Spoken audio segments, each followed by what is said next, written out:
Okay, this is section 6.4, part 3. In the last video, I was talking about the compressions. The y values will be moving slower than the other y values for the parent function. Okay, so how we're going to graph these is we're going to identify the vertical stretch or compression if the absolute value of a, so basically take away the negative if you have one, if it's greater than 1, then it's going to be stretched. If a is between 0 and 1, it's going to be compressed. We're going to have a vertical asymptote at x equals 0. We're going to identify our key points. We're going to plot them. The domain will be 0 to infinity. The range will be all real numbers. The vertical asymptote will be x equals 0. So looking at this one, we're going to graph y equals 2 log of 4, base 4 of x. So our b value is 4, so this is going to be increasing. And our key point is 1, 0. Now I've got this 2 in front of it, so what I need to do is 1, 2 times 0, which would give me, again, 1, 0. So that one doesn't change. But for b, comma 1, we're going to have 4, comma 1. And then I need to multiply the y value times 2. So those will be 4, comma 2. Okay, so the domain is going to be x is greater than 0, so from 0 to positive infinity. The range is going to be from negative infinity to positive infinity. And the vertical asymptote is going to be x is equal to 0 because we did not shift to the left or to the right. And that 2 is only affecting the y values, it's not affecting the x values. Okay, so I'm going to go out to 5, so 1, 2, 3, 4, 5, 1, 2, 3, 4, 5, 1, 2, 3, 4, 5, 1, 2, 3, 4, 5. I'm going to plot my 2 points, 1, 0, so right here, 4, 2, so right here. Then I had a vertical asymptote at x is equal to 0. We know it's increasing, so it should look something like, let me try that again, something like this right here.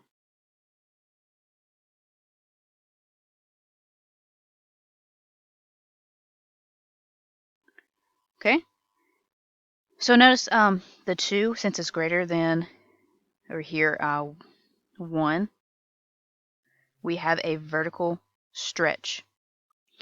Okay, let's look at this one right here. b is 1/2, so we're going to have a decreasing function.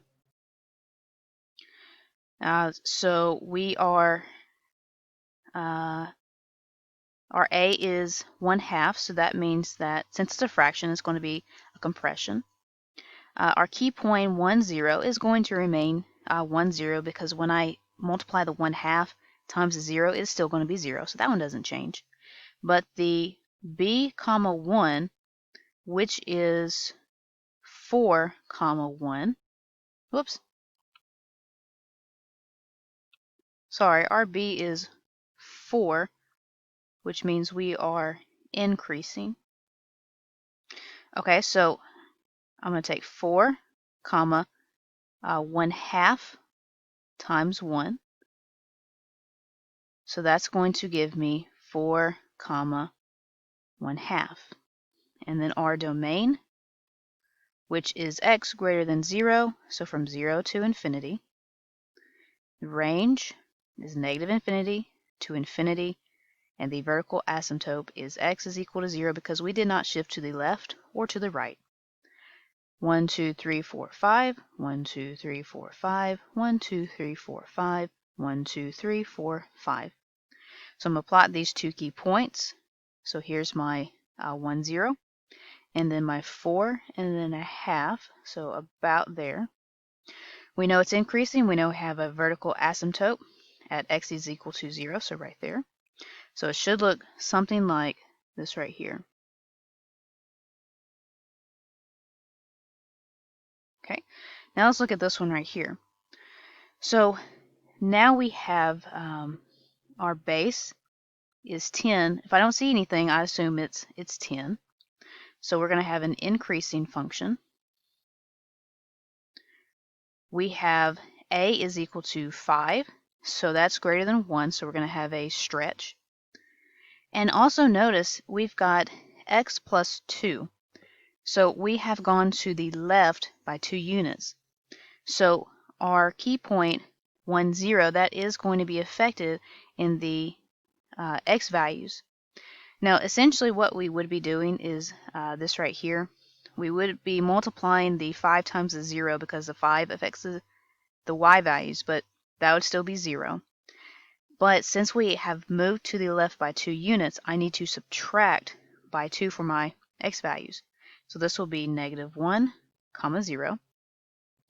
For the b, comma 1, well that's going to be 10, comma 1.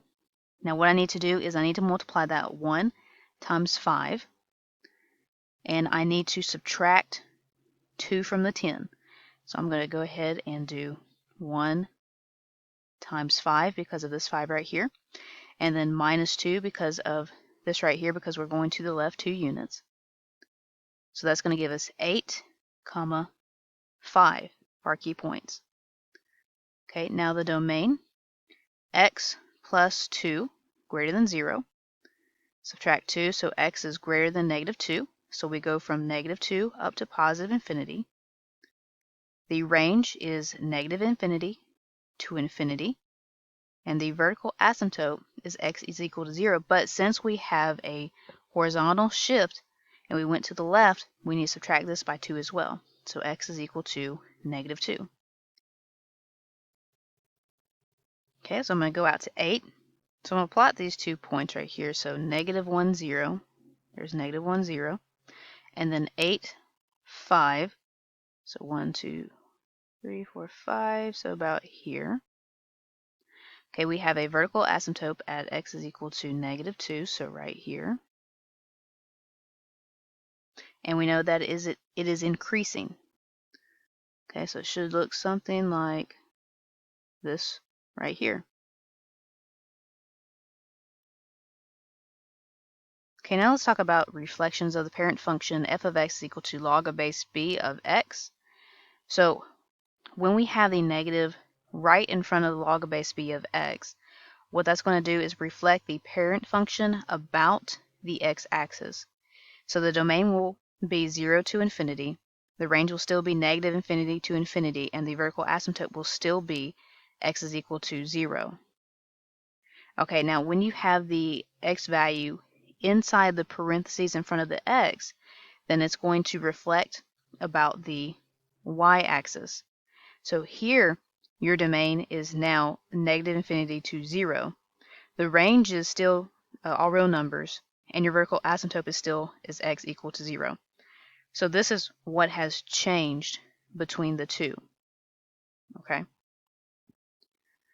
Okay, so graphing reflections of the parent function f of x is equal to log of base b of x.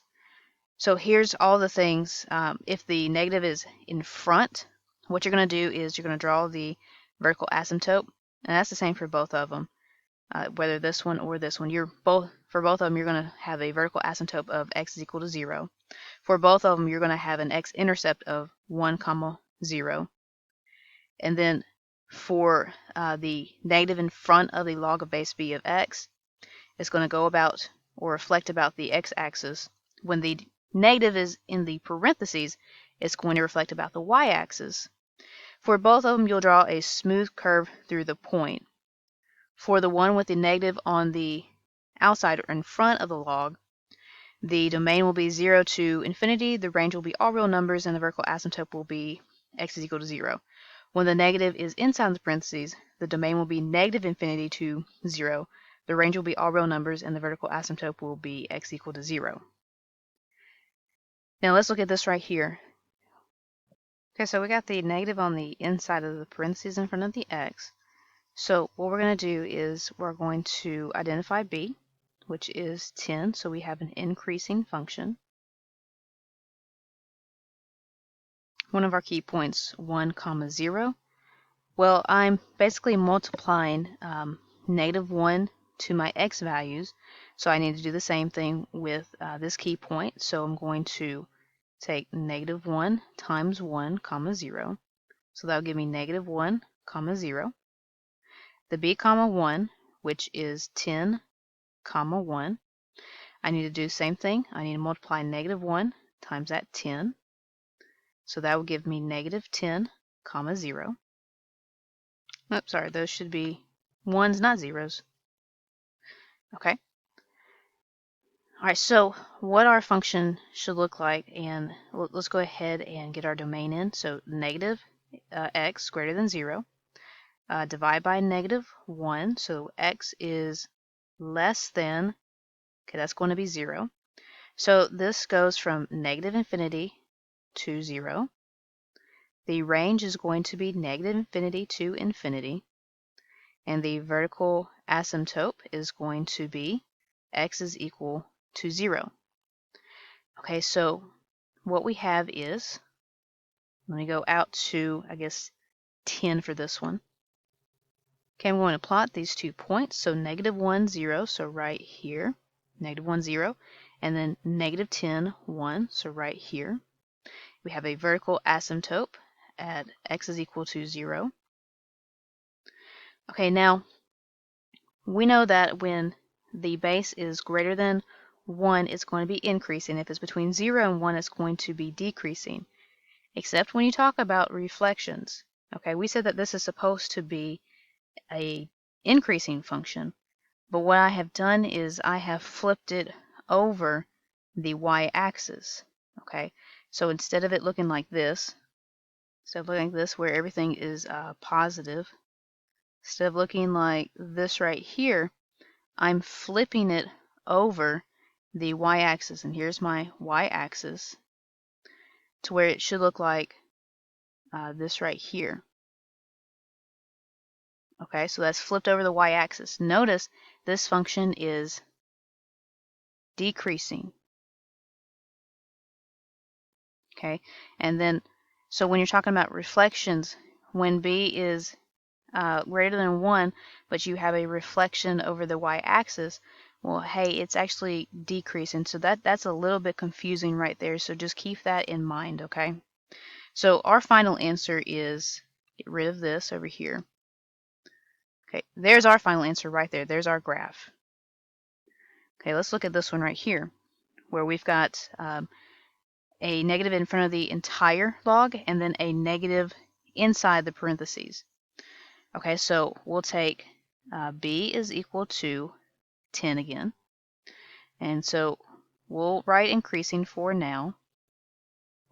And then we have the point 1, comma 0.